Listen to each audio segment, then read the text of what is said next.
You promised yourself this time would be different. Different name, different face, maybe even a different city. But somehow you ended up in the exact same relationship.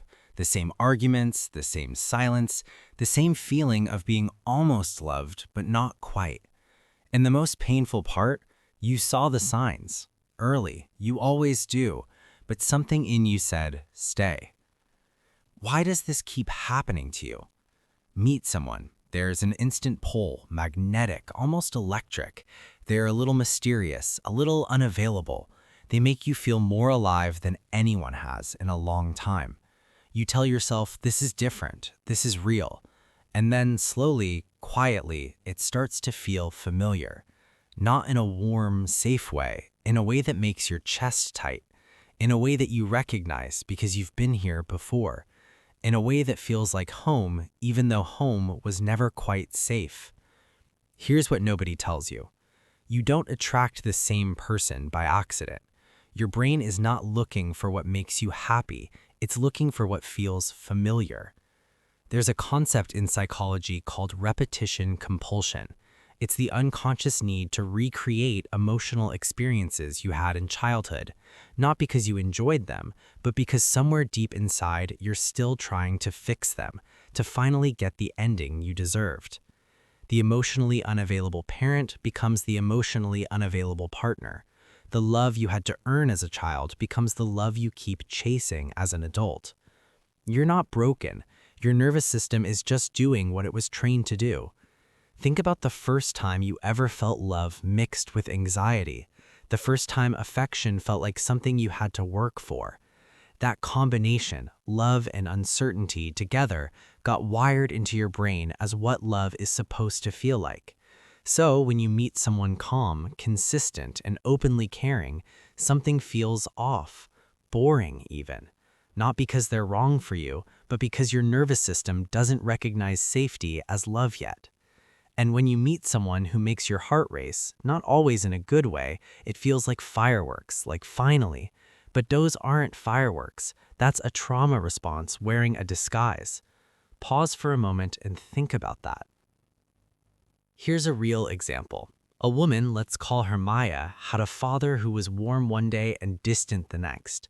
As a child, she learned that love was unpredictable, that she had to be perfect to keep it. That silence meant she did something wrong. She grew up, she became successful, kind, emotionally intelligent, and she kept falling for men who pulled away when she got too close, who went cold without explanation, who made her feel like she had to earn every moment of tenderness. Was it bad luck? Was it her type? No. Her nervous system was trying to master a feeling it never resolved. It kept choosing the familiar wound, hoping this time the story would end differently. It never did. Not until she stopped trying to rewrite the past and started living in the present. Here's the twist, and this one might sting a little. The relationship pattern you keep repeating isn't just about who you choose, it's about who you allow yourself to be chosen by. Emotionally healthy people have probably tried to love you, people who were consistent, honest, present, and somewhere along the way, maybe you got bored, maybe you pulled away, maybe you found a reason it wouldn't work, because they didn't feel like love. They felt too easy, too steady, too safe. And if love has to hurt to feel real, you'll keep walking past the ones who could actually heal you. Let that sink in. Here's what breaking the cycle actually looks like.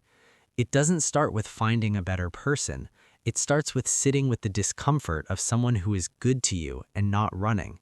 It starts with noticing when your body says, this feels familiar, and asking yourself, is this actually good for me, or does it just feel like home? It starts with grieving the childhood you deserved, the love that should have been consistent, the safety that should have always been there. You cannot heal a wound you refuse to look at. You are not cursed. You are not unlucky in love. You are not too much or too broken or too complicated. You are someone who learned to love under conditions that required armor, and you've been wearing that armor into every relationship since. But armor keeps you safe and also keeps you alone. The person you keep attracting isn't your destiny. They're a mirror showing you exactly where your deepest healing needs to begin. And the moment you understand that, everything changes. Not overnight, but it changes. And you are so much closer to that moment than you think.